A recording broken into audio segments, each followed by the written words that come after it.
Sportski direktor fudbalskog kluba Crvena zvezda Zoran Stojadinović predstavio je danas nova pojačanja golmana Predraga Rajkovića i fudbalera Gorana Gogića. Mislim da smo doveli dva kvalitetna pojačanja i jednog iskusnog igrača koji je dokazan u našoj ligi i jednog mladog perspektivnog igrača koji tek treba da se dokazuje, ali mislimo da njegov kvalitet nije diskutabilan.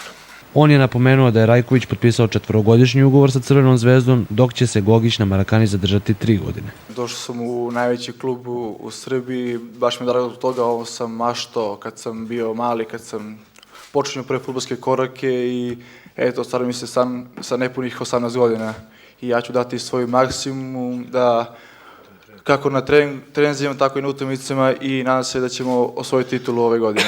Rajković je kao i Gogić do sada nastupao u ekipi Jagodine, a obojica veruju da će u crveno-belom dresu osvojiti svoje prve titulu u domaćem prvenstvu.